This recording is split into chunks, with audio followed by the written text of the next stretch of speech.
So while I'm looking at this is a reminder to vote for the board. Uh, we don't. Oh, my dog's barking. Uh, so the board election, Erica, will you tell us how that? You mentioned something about sending a link, or will you give us a little more info about when it Yeah, closes down? And our this is Erica voting Howard. our voting closes today, so we wanted to urge everybody one last time, if you haven't voted, even during the call, maybe jump on your email and see if you see our ballot here from the LMGI, and send your votes in. Today's the last day. We've got a couple of our incumbents on the call here: JJ, Ryan, Leah, John Rakich. We've got a couple people that are running on the call, so please send in your votes. It's the last day. That's all. And if you didn't get your ballot or can't find your ballot, shoot me an email at admin@locationmanagers.org. I'll send it to you right Yeah, away. there's a pretty good. I could say this neutrally, even though I'm running it. There's a really good list of people with really good backgrounds and resumes, and just it's interesting this year. So have a look and cast your vote, plural votes. So I can't remember where I was. The other thing is I'm now completely self-conscious because I watched a recording of one of these and I realized that I do this all the time. And so I'm a little self-conscious today. Um, the other thing is, while we're on, oh, we're getting up to 44 people. While you're on, please, as a default, go ahead and just mute. That way, you don't hear dogs barking like at my house, or sirens, or people making breakfast. Uh, and then one last bit is up in the right corner. If you take your cursor and swing it over there, you'll see three dots where it says rename. And I'm going to go ahead and rename right now while we're doing this. Sorry, but you can hear me typing. I always get hassled for that. LMGI Board Atlanta. So just put where you are and your names, just so when we call on you, it's not like D47830 or whatever kind of silly default username might be on there. So having said that, hello and welcome. Um, this is now, what did we just determine? This is our 11th week doing this, JJ? Something Yeah, like that? yeah, great. Which I find crazy, is 77 days ago or something like that. I didn't know that we would still be doing this in 10 or 11 weeks. And it's been very interesting. Because we started, I don't know, 7 or 8 people, 10 people, 20 people, and then it's gotten as big as 150 on our second call. So I just wanted to give one little kind of note to that, is just that we've had a lot of different debates as we go through what these calls should be, what they grow into, and how far should we extend in terms of I don't know, quote unquote, being an authority on it, on any topic in general, or do we let it? My personal feeling is, I think a lot of people would agree, is this: the value here is seeing a lot of faces, connecting with people who do what we do in different places, and just, as goofy as it sounds, just seeing people's faces and a reminder that there's a pretty big boat that we're in, and there's a lot of people out there with the same concerns and questions, and every day there's new topics that come up, and every day there's new articles come up and tell you how things are going to be. And I don't know, this has just been a really fun thing for me to do, and just kind of, as they say, chop it up and chat. So having said that, it's a long-winded way of saying we don't have any sort of certain guests today. We don't have any sort of a certain agenda. So I would encourage, otherwise we're going to be staring at each other a lot, to come up with any thoughts, questions, anything. It's kind of back to the basic of just opening it up for any questions. And that means if you read an article about something, or if you have a piece of advice, or a piece of equipment you've used, or just anything, we can sort of just, I don't know, just open it back up. I did get something interesting today. Les Fincher, are you texting? Are you with us? You sent an email this morning. This is Les. He's also on the board. Les, are you're not rerunning this year, are you? Oh, you're on mute. You went opposites. No, I'm going to give my seat to someone, other worthy person. A lot of time doing Yes, this as I you've grow put in a older. lot of, yes. Uh, So uh, If you would, I'll just open it up. You can just contextualize what I'm talking Great. about and get a topic going. I thought it was very interesting. I have to, in the email I shared with you, it came from our other member who's on this call as well. Joe Manella put it out to the 817 Google group this morning, and then I passed it on to this control group, not the entire group. And so really what it is, and Joe, please chime in, or Darren, or Eric, I think we both all read it. It's this, how we're going to use the green screen tech for how we're going to rescout. The director's going to be in one place, another city, and we're going to be shooting for green screen now, and how this will evolve. And will it happen or not? It's a gamble, but there's a lot of conversation about it. And next week or the following week, we're going to have, and Leah, you can certainly give a commercial for that, or you know, Miguel, tell about that. We're going to have a whole conversation, I believe, about tech. But it is an exciting thing that we have to think differently. And thinking differently is, if we're going to shoot, we may have to be shooting for a green screen too. We may have to be panning stuff. It's going to be like, where's it going to go? How are we going to view it and stuff? And then also part of this call is I'd love to, and this is a double bounce, but segue for, like, let's see where we've come in the last 10 weeks. We've been talking a lot about stuff, and we've learned a lot in the conversation about sanitizing all the places. We learned so much from Dr. Wade and the professionals in that business. Where is this going to apply? Who knows? How's it going to happen? And how's it going?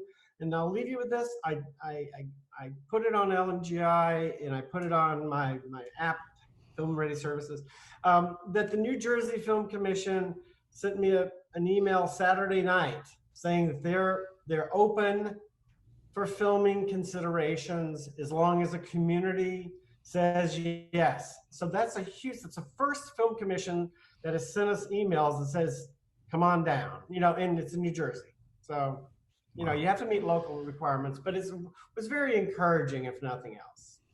So. That is good. Thank you for that. And I had one thought, and then I'll go to JJ. And I'm sorry, I did get up to do something and come back. So if I'm about to say the same thing Les did, give me the sign. But one thing that I worry about I don't really worry about the technology or whatever. Technology always is what it is, and you got to get with the times. But I do worry a little bit that there will be a moment, and it's like, Les, you were saying we're going to shoot for green screen, but my worry is that somebody at some point is going to go, why do I need a scout to go do that when I could just go do it myself, or send one of my, art directors or somebody, and suddenly the creative fun part of our job gets phased out, and then they find something and go, all right, now locations, you go deal with these people. We found it, you go deal with it. I just would hate to see it get wrestled. I know that's a downer to think about, but when I read that, yeah, I'm like, ugh. Well, I would say it's not in our contract. Thank you very much. Well, no, it's a fair point, but anyway, sorry, go ahead, JJ. I was thinking, because we have a lot of different people from a lot of different regions here, and it might be interesting to hear what's going on now. I know, we are having a call, I think everybody probably knows, at 2:30 today with Film LA, the California Film Commission, and several of the flicks who are film liaisons in California. That call was supposed to be on the heels of our governor in California announcing how we were going to go back to work. But we haven't had that announcement, which seemed really weird anyway, because it was supposed to happen yesterday. And so the word on the street is we don't have that announcement yet, because none of the unions have, checked all the boxes, and we are still not sure exactly when that's going to be. And apparently Governor Newsom is not going to be putting out a statement yet until those groups have signed off. Although I do think he set up an expectation that he would release something yesterday, so he's kind of stuck. I mean, I think he's going to have to say something. But I think it'd be interesting, and I see, like we were talking about, maybe introducing some people that haven't been on the call. And I believe Norm Diaz, I'm going to pick you You've been picked on. to kick it off, if that's okay, Ryan, and see what's happening. Totally. This is wide open. So for those of you guys that don't know Norm, and I know Norm very well, and I've been to his amazing ranch, which is also a film location. He is the desert guru. He is the wise sage of the desert. So Norm, what's happening in your area? Well, I don't know. I think I unmuted there. I'm muted the Zooming stuff. It's hot in the desert today. We're expecting to be 105 or something. Got my cooler hooked up yesterday, luckily. If anybody has been to my ranch, you'll know that we are pretty much quarantined anyway. Lots of work going on here as far as ranch work, but as far as the filming goes, I've been speaking a lot with Dan Taylor and Sherry Davis, very proactive people in the area for filming. I've been reaching out to the county and to the local people, and we're basically under the California guidelines. So everyone thinks that, oh yeah, we can do filming, but we have to stick to that 10 people, 6 foot distancing, nobody in the same cars, which of course means we're not filming.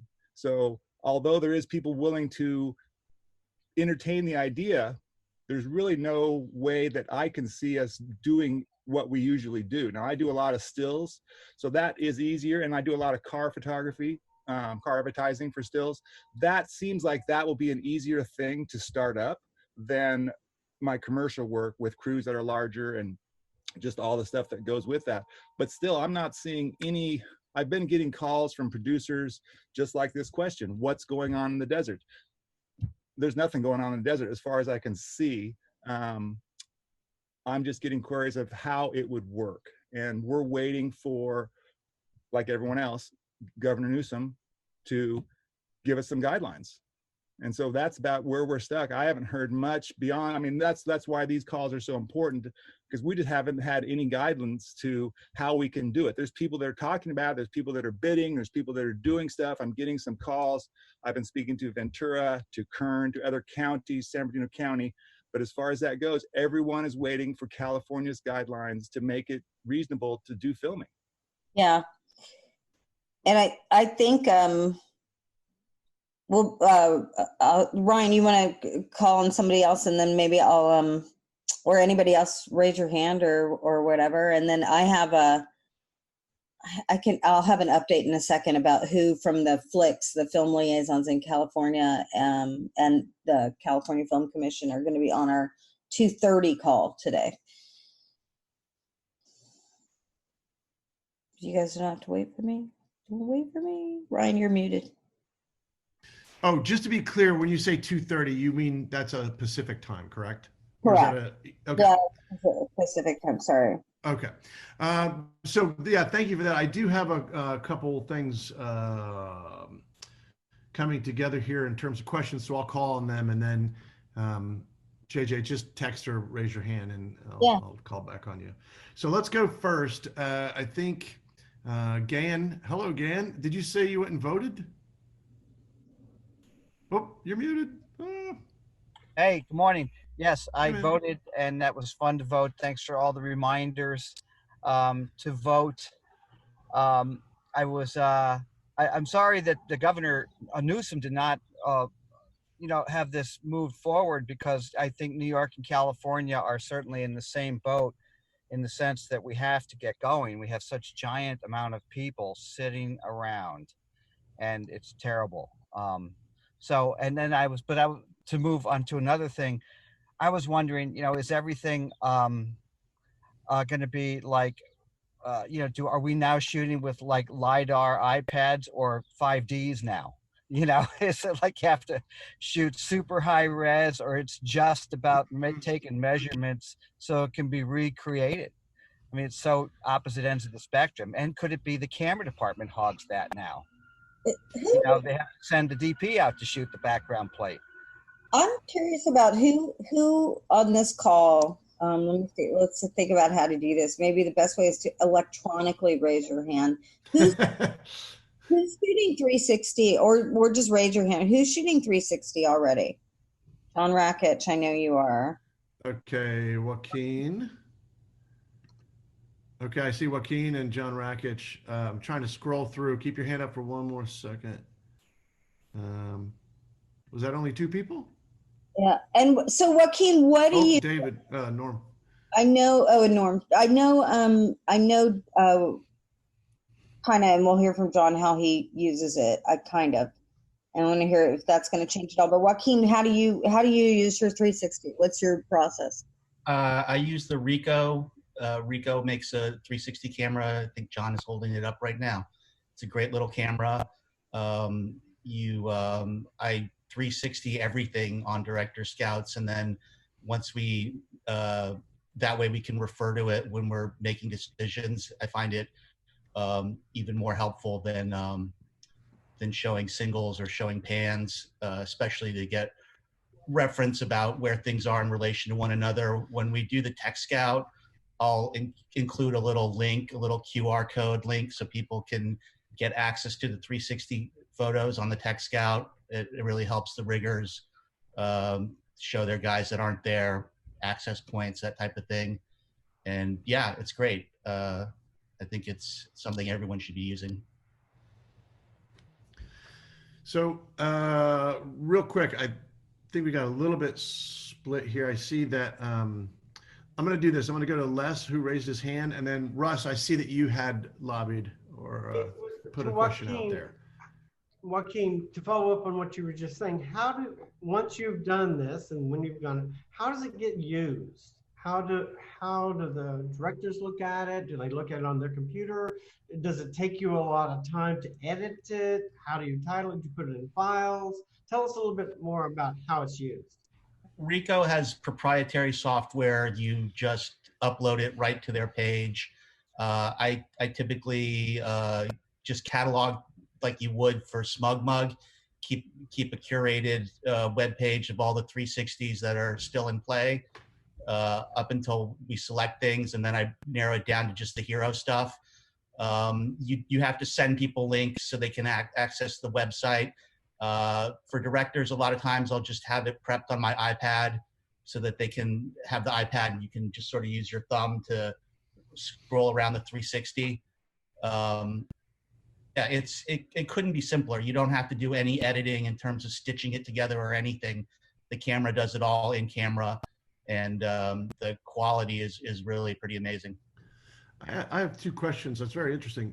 Two questions based on that. One is someone's asking what are the price ranges of these cameras? And then a follow-up is, when you say you send, it's proprietary software, but do you send it to their quote unquote cloud where it's put together and then you get it back, or do they have a copy of it? Because I know some studios, and John, maybe you can speak to this, or Joaquin, maybe you can. How do they protect? In other words, I mean, I know SmugMug hosts for you, but what kind of protections do they give that it won't leak, or how can you protect it? Is it just password, or how does that work? That's honestly that's never come up. I was just going to say quickly, ultimately, it's also run through your phone. So a copy of the image is in my Google Photos. It's not like I have to go to their website to look at it. I have access to the file and I can just take it off. It's just an interface. You can delete it any time. I don't think they keep it on there. It's a password protected thing that you sign up for, but you have every right to take it off and distribute it via email. It's just it'll open up in any file. But it's a place where you can put photos. It's like a little storage locker on their site that they put together, but only you can see it. In other words, there's a sneaky little thing in SmugMug where if you don't protect, people can Google and find your pictures. You know what I mean? Like there's settings. I was just curious about the level of security. No, because it's not like SmugMug, which is basically a portal to sell your photos. This is all, it's all cloud-based because there's not much of a storage space in this. It slaves to your phone and uses So you have I can just hold it over your head. If I have to leave the room, you buy a little cheap monopod. You can spend $800 on theirs. You can spend $40 on Amazon and get, a selfie stick with a tripod that's a low profile, and you just run it from your phone. You leave the room and take a shot. Most of it's for documenting where stuff is, so then the set dressers put it back, it goes in the right spot. It's great. No, it's a great tool. I'm interested. Also, so next, I think it's going to be next week. It was hard with this weekend coming up to coordinate the whole tech call, but I think we're going to have a rep from Sammy's Camera also here in Los Angeles, but they sell online and worldwide that'll, run through, and some people from Matterport, which is right, Leah, one of the websites that will host the 360 images, and several people that are avid 360 users and have information that we'll have on the site. We're going to talk about a lot of that stuff. So okay. But anyway, that'll be good because we'll have, especially the Sammy's guy, because he's not wedded to one brand. So he'll talk about, a lot of what's going on, plus the DP and whoever else comes together. It's coming together. So you know what? I wrote Stevie Nelson next, but I just want to make sure. I want to back up. Russ, did you get your question answered? I mean, in a way, I guess we all know that the studios are going to get more work. I guess for me, I'm curious, where does that put us in the Location Managers Guild as, those of us who aren't attached to a studio? I mean, it seems like our work as a general whole is going to go down if they're not asking us for on-location scenes and things of that. So I'm curious, because I've also been on other calls with LMGI and other groups where people are just screaming that the productions need to have their idea of what they want to shoot down better, so they don't need the large crews. They don't need the box trucks with 30,000 items on it. They're only going to use 5 things. I mean, I've heard all of those conversations. So I just kind of want to hear some other people. Like, is there something we can do to kind of, or should we all go out and get certified at OSHA so we can be cleaning these location sets so they will go on location? I know, just kind of lots of just ideas about how do we get them to still do the work that we like to provide for them. Well, my first answer is that you hope that conversation, those are all reasonable concerns. I think the answer really is going to come down to the big meetings with guilds, or with unions, right? Like 399 will eventually be the one standing in the ring boxing that one out. Wouldn't you say, JJ? Yeah, I think there's always that like weird area of, like, for example, a light study, right? Like, there are a lot of people that would say that if somebody's going to photograph a house or a location, which you are doing in a light study, that is the realm of location. And others would say, well, we'll send a PA who wants to sit there for 12 hours and shoot one shot into the shadows, So yeah, I think that's going to be a big thing on the union bargaining tables coming up. Yeah. Because, and I know Russ, for example, has had a situation way back when where he shot an image for a scout image and it was used commercially, and he had to go after the company to get his money for that. Who'd that happen to? Les Fincher. Oh my God. So they decided that one of your scouting photos was worthy of using, and then they claimed that they own the picture already. So on and so forth. It was not just one photograph. It was I scouted a specific street with a specific look, and then I'm on the phone with the director, and he says, "Well, can you photograph some mailboxes and some telephone booths?" And stuff. It's all Manhattan, mind you. And then they disappeared. Then they asked me. This was big before digital, but then they said, "Would you mind sending your negatives?" And never have they asked for negatives. And I've so never of course heard I of said, that, well, yeah. you don't have the rights to use these, in anything other than looking at them for reference. They're mine. And then they said, well, just send us a negative. We need to do it for a presentation, And lo and behold, I'm watching the Academy Awards, and the commercial that it was shot for, the very famous actor was there, and there goes a street of photographs. What happens is the buildings all, like a domino effect, fall down. And so in CGI, they did that with each one of my images. They just tilted them, and however they did it back in the day. And I ultimately had to sue them, or threatened to sue them. I called the agency and I said, I'm going to sue you, I'm going to sue the client, and I'm going to sue the production company. And the agency producer said to me, please do. They charged us $450,000 for that effect. See that, what do you think about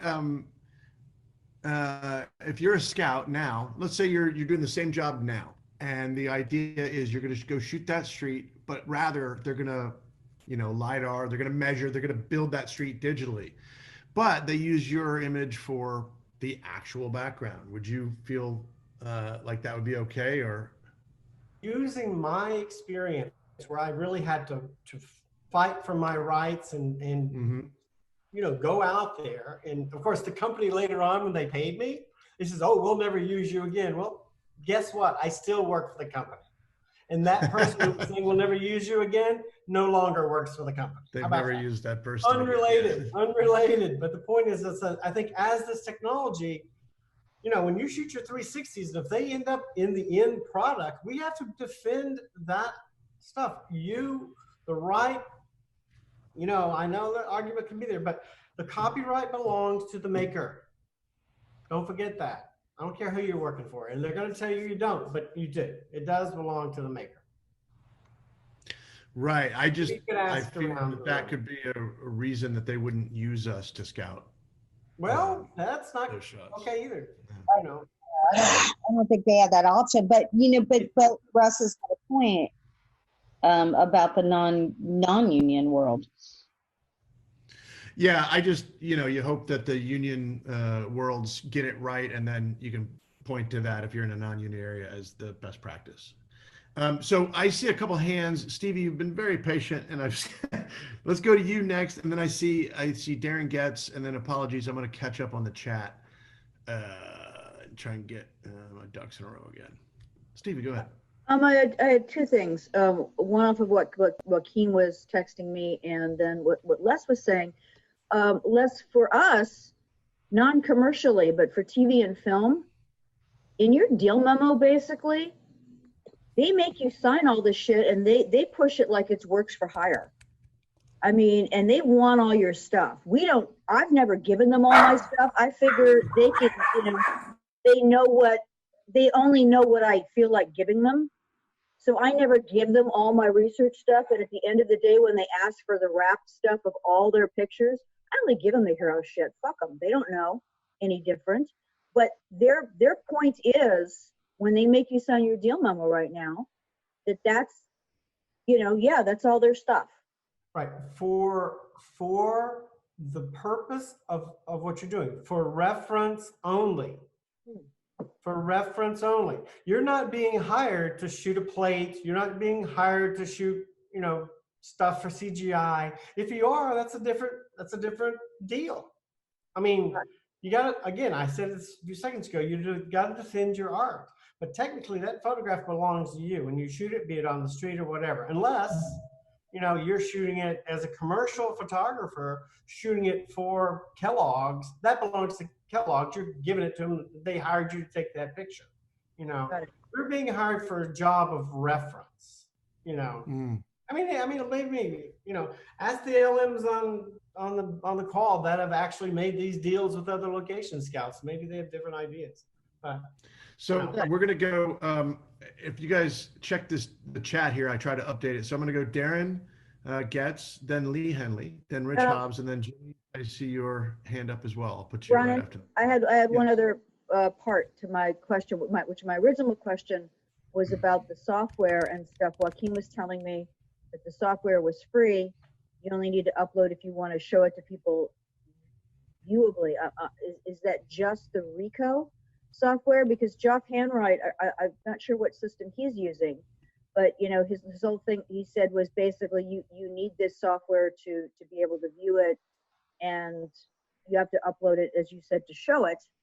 If you can't, is it a subscription based? Is my point, because a lot of this stuff it's like even like Lightroom, a lot of this stuff, it isn't really free. It's like you don't really have it if you have to pay for it year after year after year. It's free as of now. I mean, they could change that, but it's free. Okay, but let's say, okay, so it's free, but you still need their website to show it to. No, you can show it physically on your phone. You need your website if you're going to send somebody a link and say, here's this, you can look at it, but John's going to pipe in here. You can also put it on Google Street View. I mean, once you have it shot, their software is true. basically a way to get it from the device to a cloud that you can operate. But again, if I'm on an Android phone, it makes a slave version in Google Photos. I can do that with anything, but it's also an integration app that you could put it right on Street View. And you can send them a Street View link and they can watch it that way. Once you have the image, you can do stuff with it. It's not like you're constantly having to run back to Ricoh's website. It's just an interface that they've created to take the spherical image, put it in a way that it can be seen, and then you can do what you want with it. Got it. Okay. Thank you. Does it go by room, or can you build pods of those different, like can you make a tour out of it? I mean, you can shoot video with it, so you can walk around and it'll do a John? whatever Oh, sorry, you shoot. John. I mean, it shoots video, so I mean, you could do a tour. I guess what I mean is there's some applications that when you go to the site, you can see the whole structure, and each one you can jump into any room at any time, and there's little dots that you can click on. Yeah, I know the camera as you're if you're- talking about. It's not that. That camera's Okay. like $4,000. That's the one that like real estate people use. Yes, that's Yeah. the one And we were I've- going to try and, yeah. I've shot with that It before. takes a lot longer to, It's a process. It's a whole process. Yeah. it costs more and takes longer, essentially, Yeah. right? Yeah. Okay. Okay, so let's go next. I think I have these in the right order. Darren, did you go? No. What No, I didn't go yet. No, I'm- we'll go Darren, then, okay, then Okay. Lee Henley, then Rich Hobbs, then Jimmy.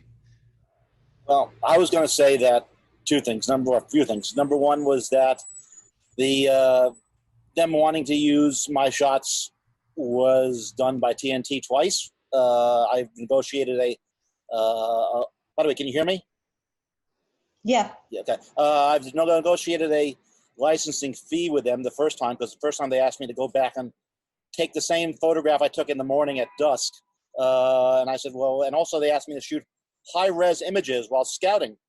And I said, well, it took all day to upload these images back then. And I said, like, why you have me shoot high-res if you're not using these for anything else? And they told me they were using them for the NBA All-Star game. And I said, well, you really can't do that. I'm only scouting. Then they had me go back and take pictures of the subways. And I told them, but by the way, you have to, after getting the licensing fee, by the way, you have to clear any images with the MTA, because they're copyrighted numbers and signs, and never ended up happening again. So that's one thing. Number two is that while scouting, I always claim that I own the images, but in reality, we are work for hires if we're being paid on payroll, I think. If we're being paid 1099, then yes, we do own the images and we can say whatever we want. But on a movie or a TV show, technically they do own the things. And, that's why, usually if you want to hand things in, you hand things in as a mess. The studios, no one ever looks at them. But what I was going to get at going full circle was back to the article Les was saying this morning about that Joe Manella shared. We're talking about doing digital photo libraries of everything you scout, using the high-res crew to come in to create basically, if you need a house, like they're saying, like in video games, if you wanted to buy a castle for your video game, you spend $150. Here is the coder. He gives you a castle you can plop in your game. So we're also going to have in the future, you need a house with a kitchen, with a central island kitchen. Well, here's your house. And again, you pay us $150. You own this house. So it's going to change. It may change. And years and years ago, back in the 70s, I think George Lucas talked about creating entire Star Wars things with armies of people, like the Clone Wars, that were like, basically layers upon layers of people. If you're Timmy Schmidt, they had layers on layers of things to create roles actors would normally play in there. So the one thing that scares me, though, is that you work on a TV show, you come in and send the digital crew, they photograph a house. Now they own the house. Now, as they say, they want the house. Well, we like this house, but we want the wall to be moved over. They'll digitally take the wall, move it over, and it'll take, a day, and they'll have their house they need. So that really is what's scary about that article, which Joe shared. Yeah, I think the ability to do it and the cost or appetite to do it will hopefully be two very different things. I say hopefully because I actually have a feeling about it. I know it can be done and I know it looks good. I'm just old school boots on the ground and hope that it doesn't. I hope it doesn't do that in my day, so to speak. Right. Well, so do we all. that's I mean, it just- takes all our right. hard It work just and goes against yeah. everything we stand for. Simple Which is skin why that it was grows. scary. But didn't we have the Mandalorian location manager on this call at one point? That's going to be a scheduling. Sorry, go ahead, JD. Yeah, Miguel can speak to that. We are setting up a call. Yeah. Miguel. Yeah. Good morning, everyone. Next week we're going to be having two of the location managers from The Mandalorian, Boyd Wilson and Jennifer Gunn. They're going to be speaking to their experience and the work they've done on the show. We're also going to have the production designer, Andrew L. Jones, who's still on the show. And he's going to be speaking about sort of the impact from an art perspective. Cool. So that should be interesting. Second call. That'll be good. All right. So we're going to go. Using one last point, hoping we can get someone from the VFX department as well. So I'm still working on that aspect. That sounds really good. All right, we're gonna go Lee Henley, then Rich Hobbs, then Jimmy, and then I believe Joel Slocum. And Eddie, are you raising your hand, or will you just adjust? Okay. All right, so that's the order now. Lee Henley, go ahead and welcome. Hey, I may be the only person on this call who's not a location manager. I just got an invite from the New York Production Alliance, I think, this morning, so I thought I'd jump on. I'm actually a coordinator.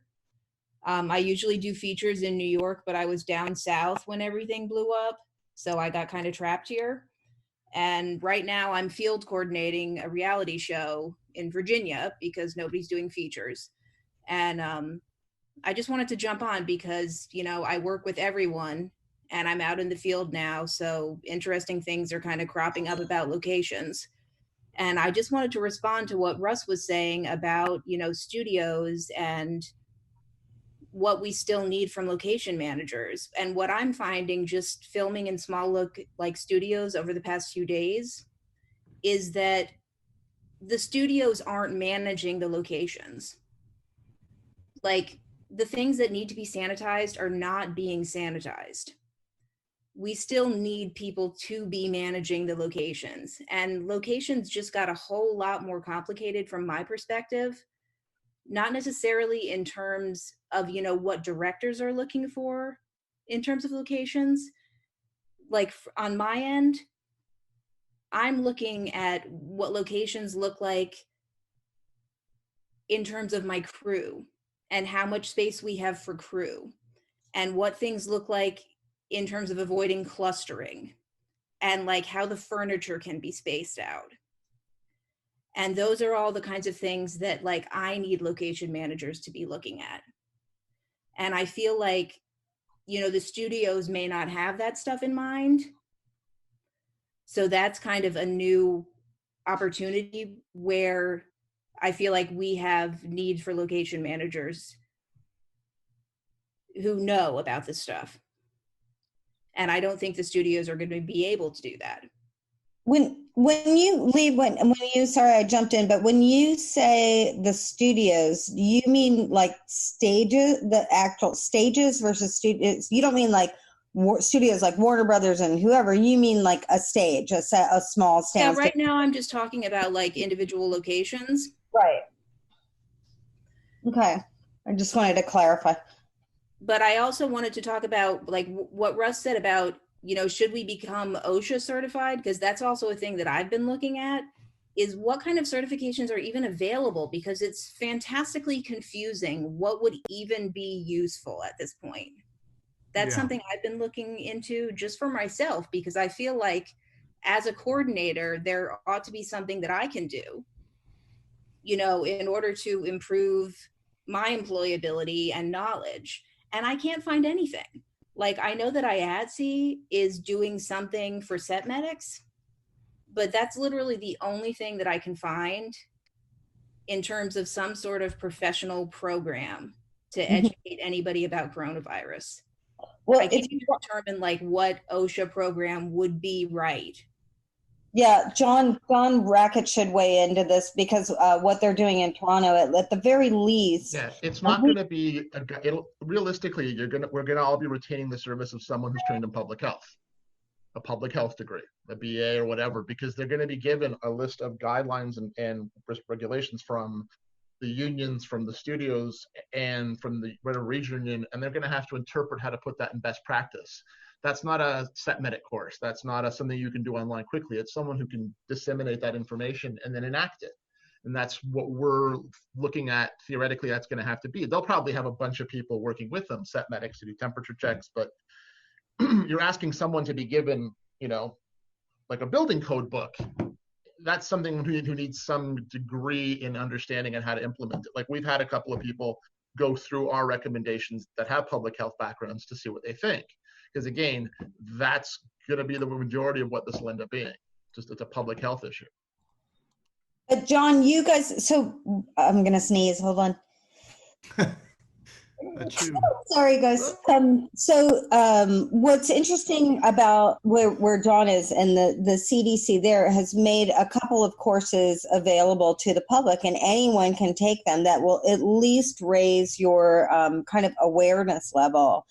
And we've had we had one of our first calls in this group was having a doctor, an epidemiologist, and several cleaning companies that specialize in disinfecting and are throwing their focus into COVID. And as a matter of fact, I think Darren from Real Security is on this call as well. That video where we sort of got trapped in this technology thing of updating the back end of our website and not being able to put it out yet, but we will send that out to you guys today with a link to Vimeo with a password, and please don't share it to the entire world. It's for LMGI members and New York Production Alliance members, and we'll share that with you guys today, and that'll actually give you a good foundation. I think it was really eye-opening for me. Yeah, what's been interesting for me is just that I read that Georgia production document that someone shared in the chat, and I feel like none of the studios, which have just been small studios, but none of the places I've been in recently appear to have read it. To have read the CDC guidelines at all. That is it's not like there's that much like countertops, but no one is sanitizing handles or doorknobs or any of the most frequently touched surfaces, like until we get there and do it ourselves. Yeah, right, I just wanted to point that out, and that's why I feel like we need the services of people who are professionals and union, and but I think paying attention to these things. The concern of location managers is we don't want to be responsible for a certain level of liability. No. Like if it's in our, it's definitely in our realm of, well, we need this much room to do Video Village, and we need, this is where we're going to hold background, and, the things we normally cover that have us a different paradigm now. But as far as like holding a thermometer, a head thermometer up, or actually physically being the ones to sanitize the toilet bowls or whatever, that's we're no union is gonna check that box off as part of our realm. I don't think. I'll be anyway, Ryan, go ahead. I'm sorry. You almost said exactly what I was going to say. It's just the thinking, the following the logic, the willingness is all there and appreciated, but it always, I don't know, I've kicked this dead horse so many times, is what you just said, is things tend to fall to locations. And why? Because other people don't do them, or I don't know. And that's just one where I won't be willing, when it comes to any sort of medical or public health issue, I won't be willing to take on. I will gladly see what the guidelines are and have a responsible producer have me hire a responsible person to take care of it, but I won't let it quote unquote fall to my department. And this is exactly why like for example, Governor Newsom in California was supposed to make his announcement today about how the protocols for how we're going to move forward in the state of California. And he hasn't done it. And the reason he hasn't done it is because, IATSE and Teamsters and SAG and all of the unions locally it's not definitive yet. Everybody hasn't signed off. There's no agreement at this point. So in your opinion, guys, who does that fall to? Well, I was going to say, someone even made a comment that you should also, I think maybe Stevie, did you want to, Stevie stepped out, but she mentioned that even you in your position should be careful of it as well. I think the producers are ultimately responsible because they have the, they're putting the job together and they have the insurance and the money and everything. It's really them.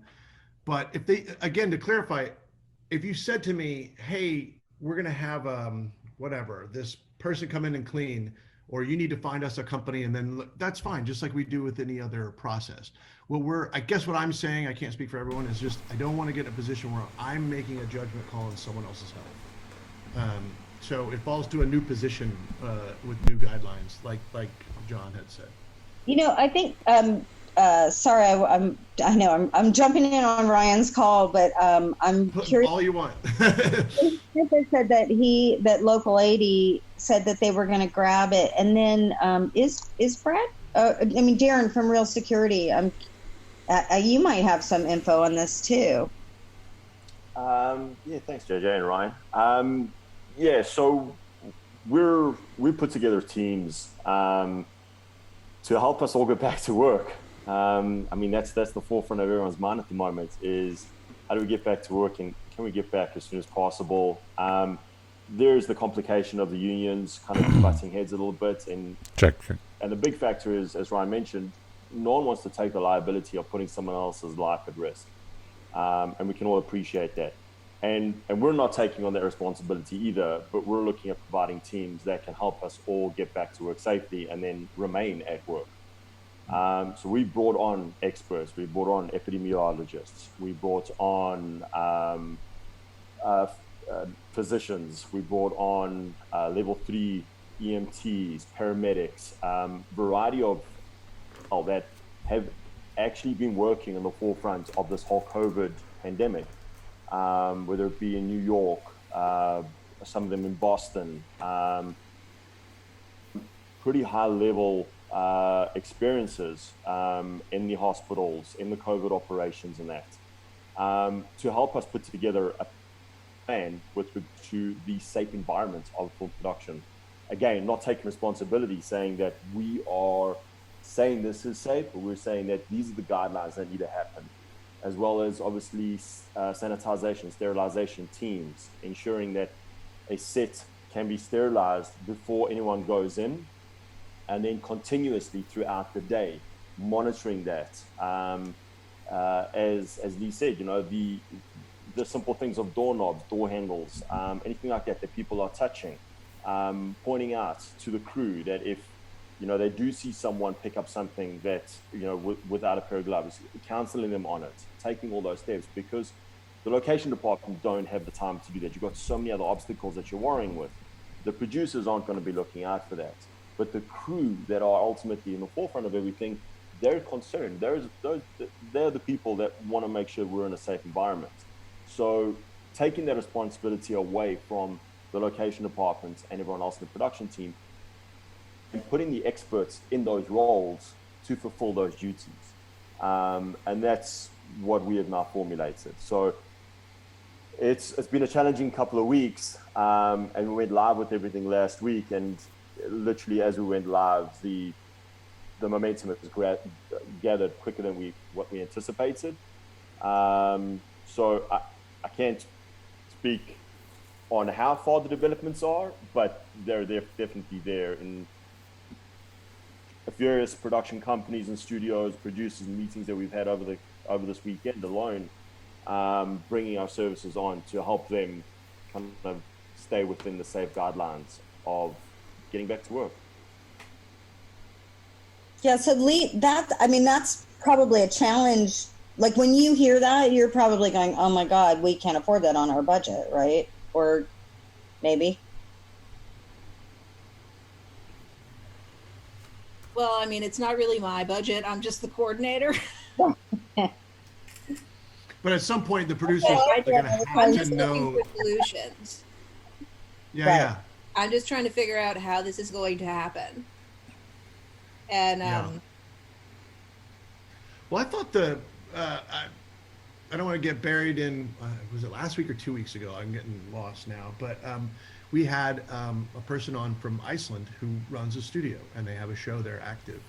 And I thought they had a lot of great solutions, and it was from top down, and it was considerate, and it was well executed, and it was safe, and everybody just sort of nodded and agreed. But I just think we haven't, again, it's stalled at the union level, which I feel like is probably a great place for it to be stalled. So they sort some of these things out because every country is different and attitudes are different. But it'll be something similar to that. You know, they have zones and they have protocols, and I just think it'll make a lot of sense when it comes out. It's just until they get out of those rooms and those discussions, we won't know anything. All right. Sorry, go ahead, JJ, and then I'm going to try and collect myself, see who's next. I was going to ask it just before you get to your list, Ryan, about Dave Smith said that he had heard that Local 80 in LA, which is craft services, is going to grab the sanitation aspect of that. Dave, where did you? I've had it. Yeah, they're going to be the on-set sanitization. So you'll still be able to hire cleaning crew, whatever, like you normally do that's non-union, to do any pre-spraying or after spraying. But on set, Local 80, Craig Conover told us that they are going to take that as their responsibility. So they're actually going to take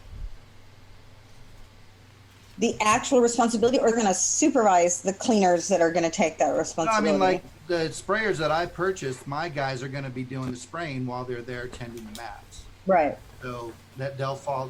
That won't be a grievable offense. Yeah, that's the other lead. When you listen to our recording of the cleaning call, the disinfecting call, you'll see there's actually quite a few vendors that are really starting to get. Yeah, I was there. It is really interesting to me, and then I'll yield the floor, as they say, that you're running into that, because I think that's been everybody's fear, is like, you know, so everybody says like, this is what needs to be done. And you expect like I get all these emails from little studios and stages, like you're talking about, smaller stages, that say like, hey, we're ready for you, and we're all cleaned and we're all ready. And it sounds like what you're experiencing is kind of like, you guys go in there and do what you need to do. We're not going to do anything to get it ready for you. Yeah, I was just at a studio where like they had this huge list of everything that we needed to do to clean up before we left. And like they hadn't cleaned to begin with. Right. There were Lysol wipes and sanitizer on all of the counters, but like none of the handles anywhere had been cleaned before we got there. That seems like a condition that the landlord should help with before you arrive as well. Okay, so I'm gonna go to, let's do this. Let's go Rich Hobbs, I'm gonna get it to you, and then we'll go to Joel Slocum, and then Barry. Hello, Barry. We'll go to Barry, and then Ken Brooker, I'd like you to chime in. There's a long chat over here that I haven't read the whole thing, but looks like you're onto something here I'd like to hear about. So, Rich Hobbs first. I'm unmuted. So, yeah, just to comment on a couple of things. Going back to the 3D, that's been around. So, you know, green screen and that 3D has been around for a while. They've been using that a lot in the car industry for, you know, like 15 years now. A lot of those commercials that you see, I think, are shot, and certainly the print ads are plates that they add, and even the cars are created electronically. For a short time, I was part of a company based in Belgium that was set up. The short route to the end of this is, you know, there's a learning curve, and at least at that time, quite a bit of money investment. So I don't I'm not sure how practical it is. And I totally agree. I think everything that everybody's been talking about for the past month and a half or whatever, obviously is all speculation. But I think it's going to come down, to what the unions do, and even beyond that, the shortest end of this would be a real vaccine. So, I'm going to pass it on. That's pretty much what I had to say in a nutshell. If anybody has any questions, I'm happy to answer that, but I'm going to pass the torch at this point. Okay, well, thank you for that. Let's go Joel Slocum. I don't see you, but I hope you're still out there and ready for your question. I'm here. Oh. Can you hear me? I do. All right. I'd like to go back to a point that Russ made, and then as they've been talking about the studio. My question is, the demand for the studio space, is that speculation, or where is that information coming from?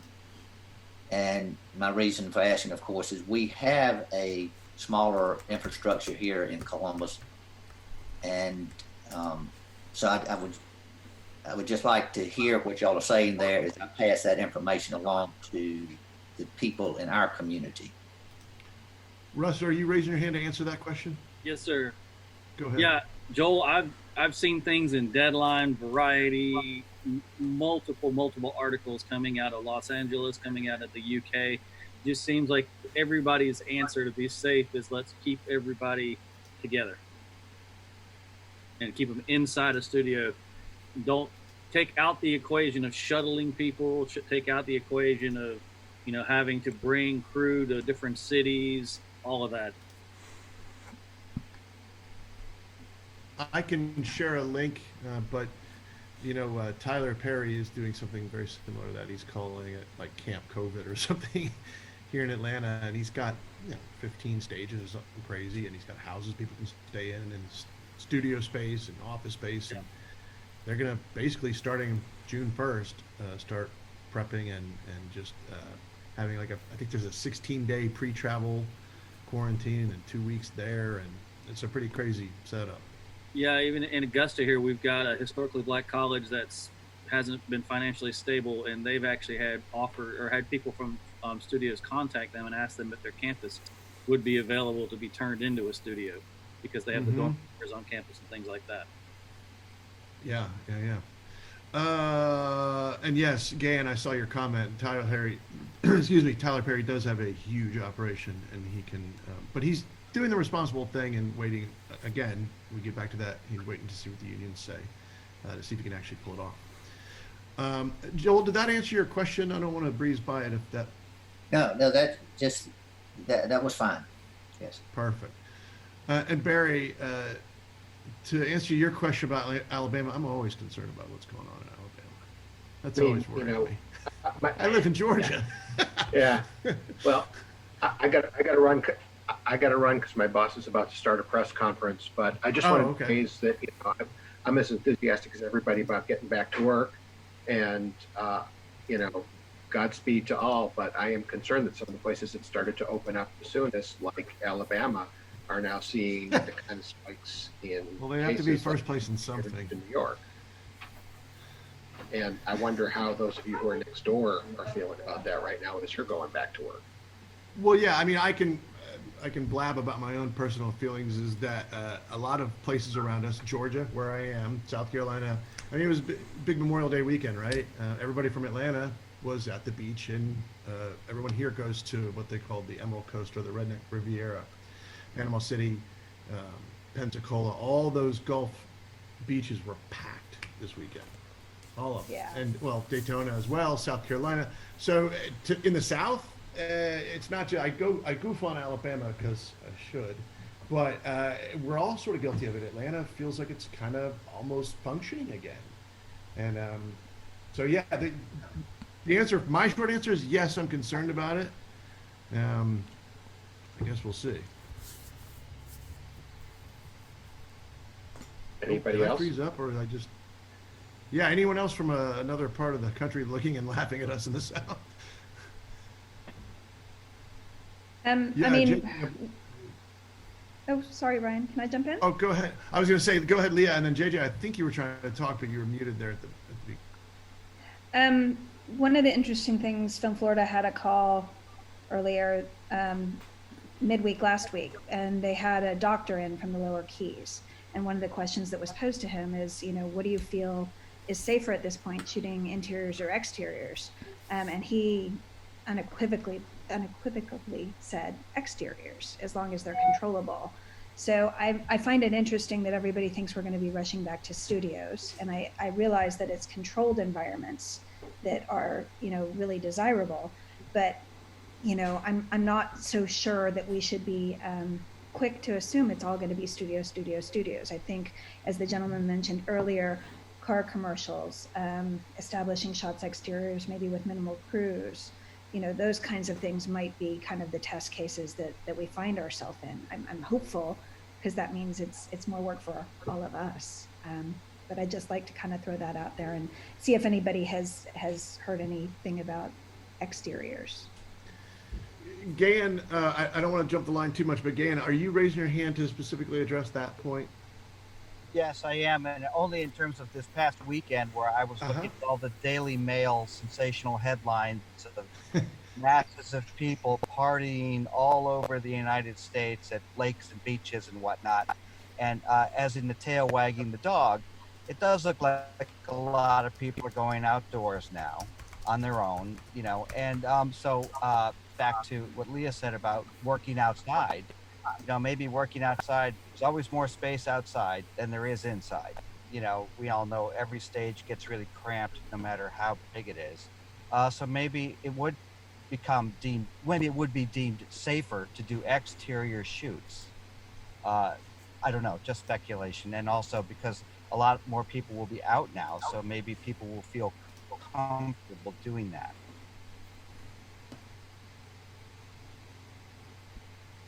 Yeah, I'm really, talking about just, I don't know, like for when you say that, like my mind immediately goes to how we're going to be received in residential neighborhoods. And I think it's like, I see the lynch mob coming after us.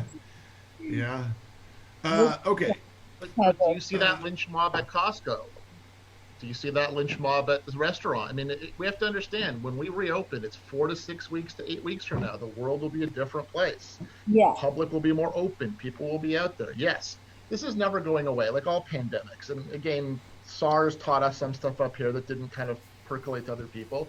There'll always be a risk. And people are going to go outside and they're going to get tested, and the odd people are going to get it. And the ones that have compromised health systems or immune systems have taken that risk. But we're not going to get squeezed into a shoebox with bad ventilation and 4 doors that open and close. That was the mistake that we all thought after when SARS happened. We're all going to go to studio. And it's like, no, studio is actually more dangerous. You're trapped in there. It's volumetric air. This is not being passed around. Again, the CDC on Thursday changed the dynamic on every conversation I've had, and I've seen the AMPT paper and the Vancouver one and ours and the ones out of Europe. Touch is no longer a concern anymore. They're saying it's not the way you're going to get it. So, I mean, again, these regulations change on a daily basis. It's just that we have to start thinking ahead, not today and in the past. And this worry that people are going to chase us around, I see a lineup at Home Depot. Nobody's chasing anybody for topsoil. So why is that going to be any different? What about buying truckloads of toilet paper? Should I stop doing that? No, the hand sanitizer thing is an interesting one. I didn't see the report you're talking about, but are you saying, it's probably obviously still good practice. They're even saying, look, it's going to be a health check when you come to work, an assessment. If you don't feel well, you're going to go home. You're going to have to wash your hands as many times as you can, because they've already proven that gloves are a false sense of safety and security. If you put the gloves on all you want, the first thing you touch, they're dirty.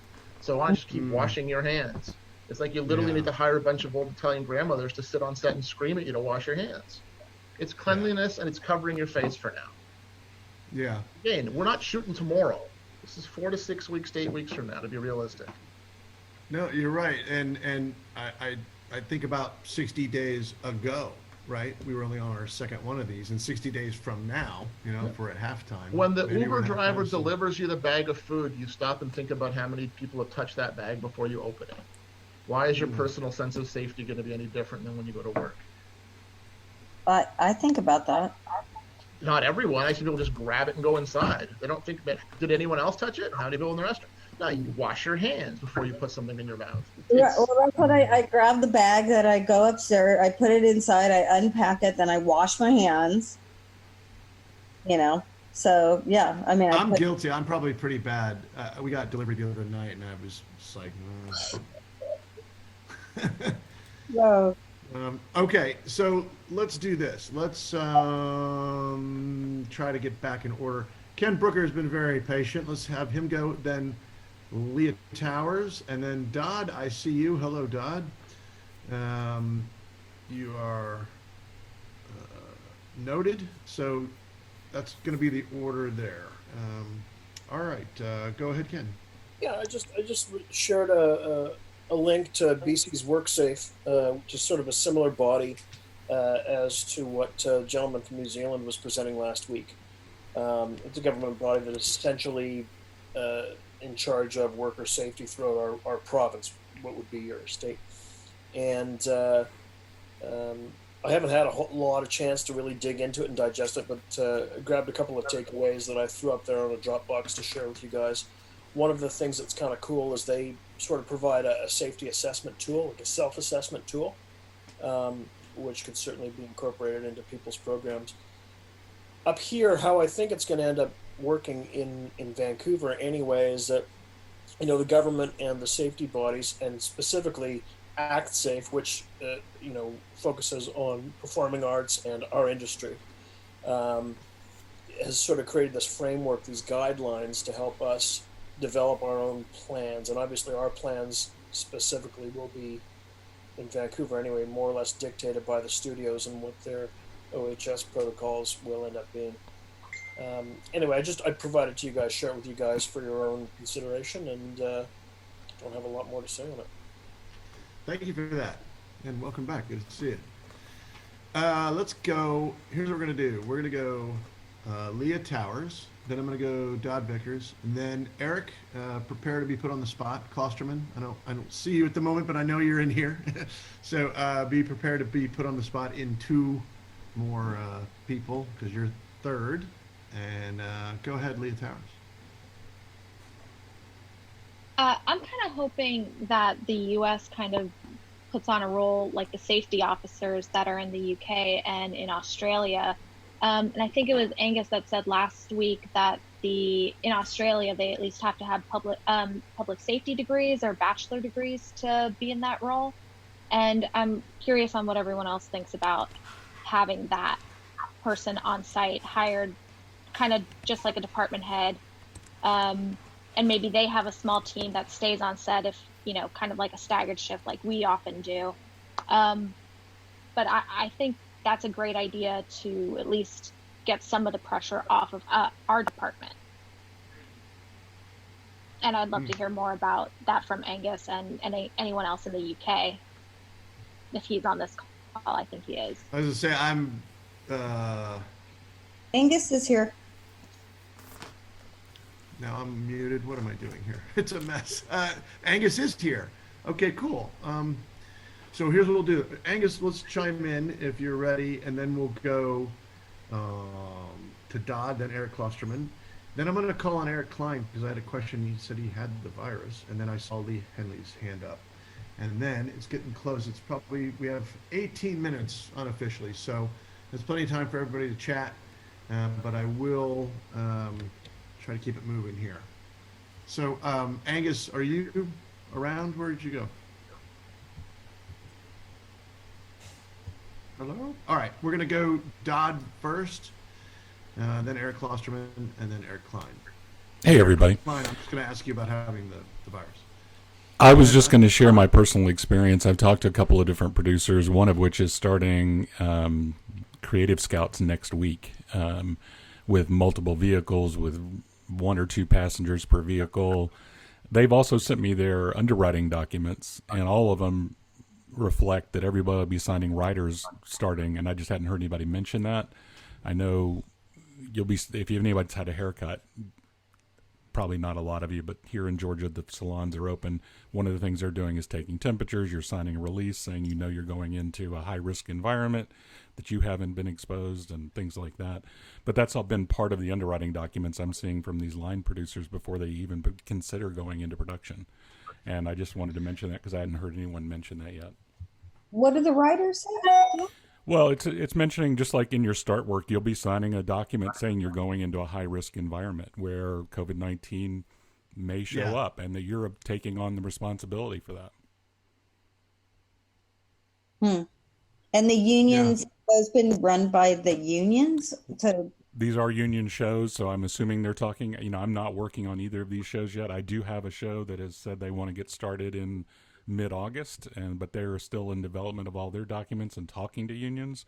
The show that I know is starting to scout next week is still talking to unions, but it is a union show, and they've sent their own guidelines over. Oh, one other thing I wanted to mention too was Craig Dominy did share that document that came up last week during the call when we found out that the Georgia document had been released and sent to the crew in Macon, and he posted it with a writer of his own saying, just making sure you understand these are guidelines, not mandates, that they expect something may come out of the governor's office at some later point, but as of right now they were guidelines and what their expectations are, but they were not mandated. So I wanted to make sure everyone did hear that from them as well. And it's a right or not a waiver, right? It's not saying I waive my rights. It's just saying I'm aware that this is a high risk situation. Right. I'm putting myself in a high risk environment. So, what that means for everyone down the road as far as someone gets hurt or, contracts this while on set, Yeah. I hope nobody's signing anything like that without running it through their union. Yeah, and I'm sure the union, I haven't heard anything from 728 here yet. I don't know. I did reach out to 399 here, and I haven't heard, I'm not 399, IATSE here, and have not heard back from them yet. But I was reaching out to them to see if they've been talking to them, just so that I'm as well informed as I can be before we get started in August, when I hopefully get back to work. Mm-hmm. Well, first off, I'm going to say, holy shit, I feel like I'm on your show. Welcome to Dodd's podcast. It's very nicely done with the microphone. I used to do a podcast quite a long time ago. My God, next week I'm going to have one. I'm jealous. That sounds really good. Thanks for being on. And we're on a skyline behind you, Ryan, too. I've actually talked to Yeah. some of the board Goes about from doing day to one, night. so we'll see. That's fantastic. You got the voice for it. Thanks, guys. Okay, so let's see if I can catch back up there. I got thrown off. It's time for Eric Klosterman, if I can find him. If he's out there. Hello? Yeah, I'm here. Okay. I'm just scrolling these pages. There he is. Yeah. Well, I had thought that by this time I would have something to talk about, but as JJ mentioned, I looked all day yesterday for the governor's guidelines, and they never came out. At least I haven't seen them. We're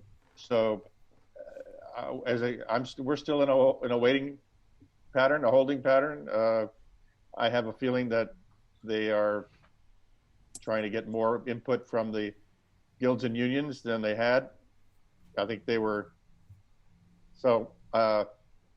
Yeah, I mean, I agree with John Rakich that it's all evolving and nobody's wanting to jump. I mean, a lot of people are not willing to just jump in, willy-nilly, because what we know about this is changing, and I don't think people want. Yeah. I think people may invest in a lot of stuff to be clean and safe. And I don't know how long it's going to last. You know what I mean? It's like people are going to get a false sense of security, and unless there's another big spike, in a second wave, et cetera, et cetera. But unfortunately, I just don't have anything official to add to the conversation. I think my own, feeling is that we need to do as much as we can to be as safe as we can. And I think people will eventually just go to work and live with it, as long as it doesn't overwhelm the healthcare system. Eric, are you guys? Oh, sorry, Ryan. Are you guys issuing any permits at all right now, Eric, anywhere in California? We have issued a few very small 1 or 2 person kind of things, still photographers, some interview kind of things where it's just a talking head and a camera person probably talking about what's going on. State parks are not generally, not approving permits for larger groups. Caltrans has said they would issue a permit if the people are following the local health guidelines, but so far nobody has really tried. We had a couple of permits that were pending, and first they were going to be doing them in April, then they were going to do them in May. Now they've pushed them to June. So everybody's just kind of not quite sure when they can actually get out there and do it. I know the answer is the information is overdue, but is there any word as to when you think the governor will issue this? As I say, he said on Thursday that he was going to be having it on Monday, which I thought was strange since it was a holiday, that it would be coming out then. But as I said, I haven't heard anything. I suspect when I get off of this and try to talk to my boss, we'll find out, what she knows in terms of what happened and what is when it's going to all come down. Maybe by the 10 o'clock, by the next call, I'll have more information. Yeah, you never know. Right. Well, thank you for that. I appreciate you letting me put you on the spot there. No problem. Okay, great. So we're going to go next. Mr. Eric Klein, I'm calling on you because I read something. Did I read correctly that said you had the virus at some point? Yeah, in March. Earlier on? Very early on at the beginning, I had the virus. You can hear me? Yeah, and listen, I don't know if you even want to talk about it. It just felt like an interesting thing to ask you about. No, it wasn't it was a mild case. It wasn't, I wasn't hospitalized or anything like that. I just stayed home. I had a fever for about 2 weeks, but it wasn't significant. It was like a bad case of the flu. There was some cold sweats and I didn't eat much for 2 weeks, but it wasn't that serious. But I'm thankful that it wasn't. I called up the New York City Department of Health to ask them a few questions. They were absolutely no help. My biggest issue with it was that there was very little information out there at the time because it was just getting started. And there's really very little treatment out there. The only thing I literally took for the virus was Tylenol and drinking hot tea, which keeps the chest from getting congested. And how did you get the positive test? Like, in other words, what confirmed it? I didn't get the positive test. In fact, I actually just took the antibody test last week, but when I was speaking to the Department of Health, they asked my symptoms, and then on the phone they said to me they're pretty sure I had it, but I should just stay in and not go out for a test, that I should just self-quarantine. Mm-hmm. Very interesting. Well, glad you're feeling better, and thanks for chatting about that. Dodd, I've thought it's an obvious one, but you're now the Doddcast. So you wrote something now that was interesting to me, saying that City of Atlanta will begin accepting applications June 1st. I had reached out just asking them what their status was, because I've been getting a lot of calls from commercial producers on up to small features and a couple of bigger features asking what our status was, what was going on here. And the response I got is we'll be accepting. Now, will they approve, and what are the conditions under which they'll approve? They didn't clarify that, but they did say they would begin accepting applications for filming as of June 1st. And was that from Cardelia's office? Yes. From her, or, oh, wow, that's interesting. Eric Klosterman, did you have something? Yeah, well, I also should mention that there are about 6 or 8 counties in California that are entertaining permit issuance, and they're the smaller counties that have had fewer cases and are, more willing to take that on. And also City and County of San Francisco just announced that they would accept issue permits for groups of 10 or smaller. And I think Sacramento was going to follow that lead as well, the city of Sacramento.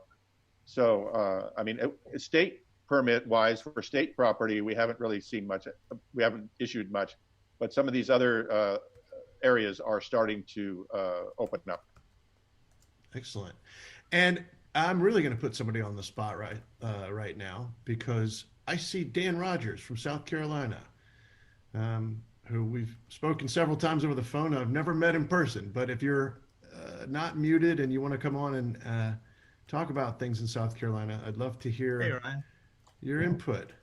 Yeah, I was actually on the phone earlier. I had to get off because a guy called me.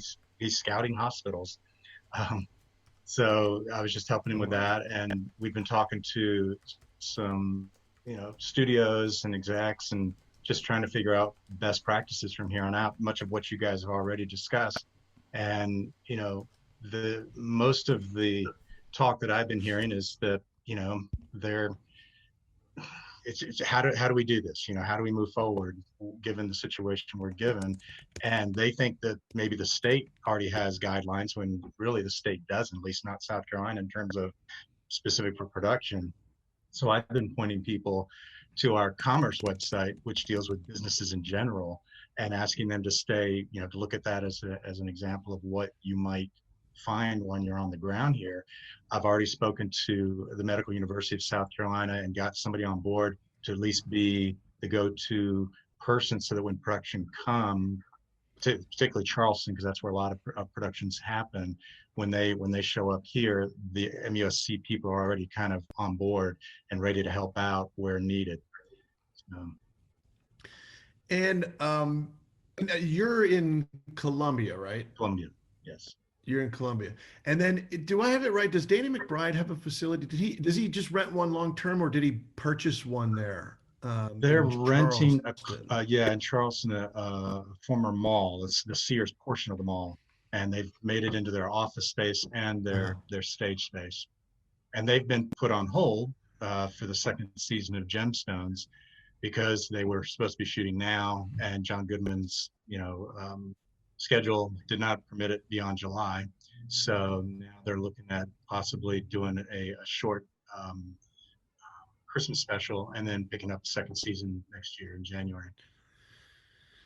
So they're in a sense on their own property and have sort of an autonomous, they could get back to work if they had the right protocols and enough people to.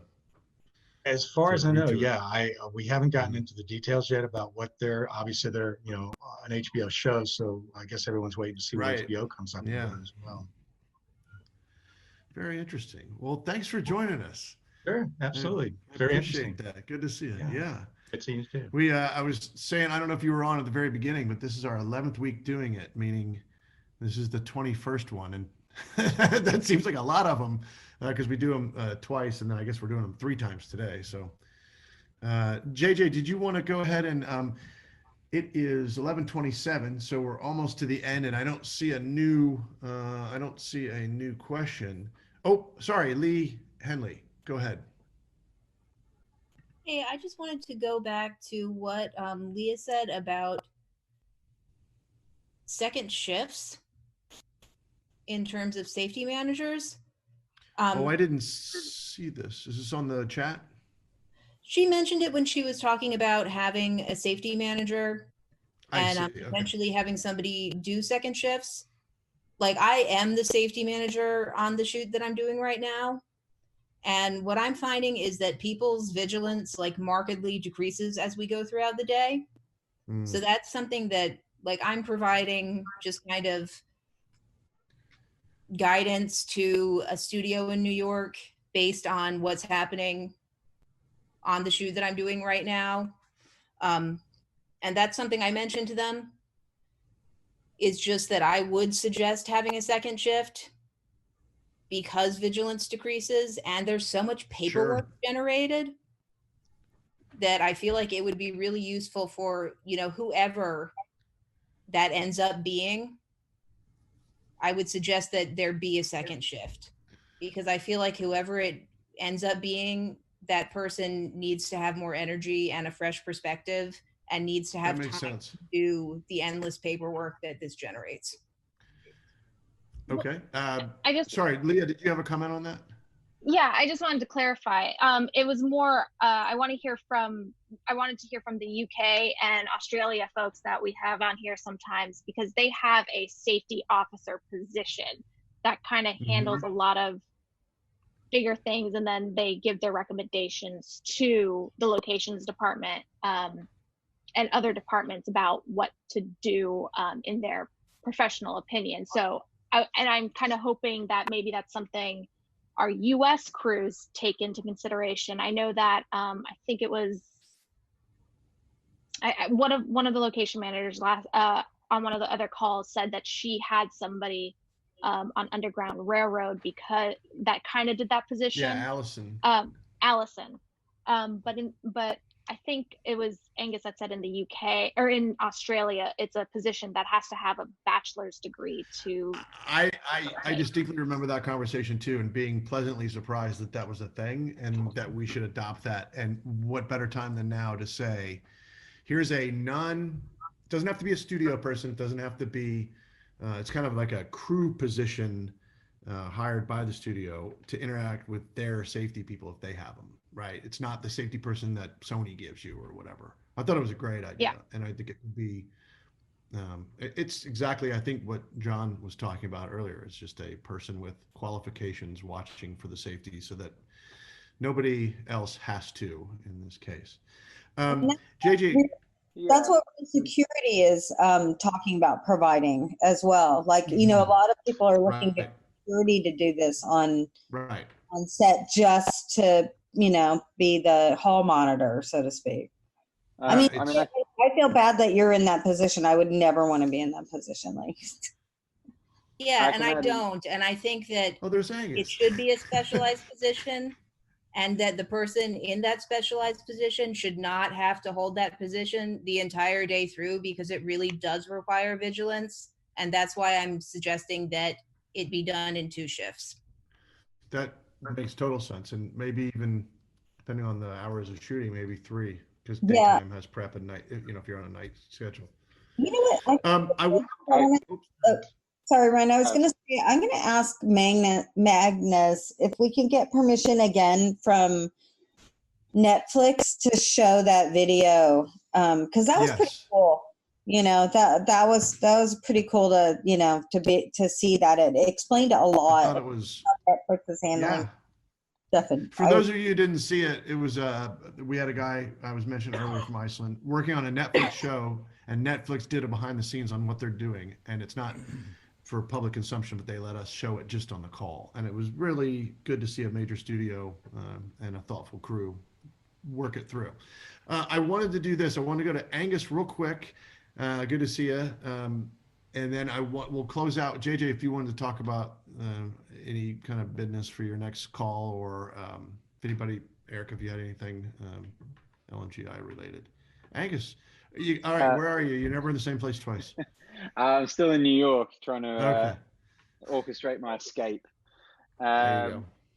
But on the both sides, the Oz and the UK side, yeah, the Australian side, it originally came from the stunt department that the safety officers grew from, and it was, as mentioned last time, it was based off a fire. A studio burnt down on House of Wax. And that was why it progressed to needing a more fervent degree, because that person takes on the liability. Location, we go to them and consult with them, but they tell us what our parameters are, and it sort of solves that problem for us in Australia. In the UK, they don't specifically have safety officers on set. They, as Yania said, there are companies now that are being brought in. Although I did do an Amazon TV show that brought in a safety team in the UK, because every department was trying to do risk assessments and The paper trail that is coming back is that, you know, it tends to be an assistant that was getting lumped with doing a risk assessment, and people weren't reading them, and then they were becoming liable.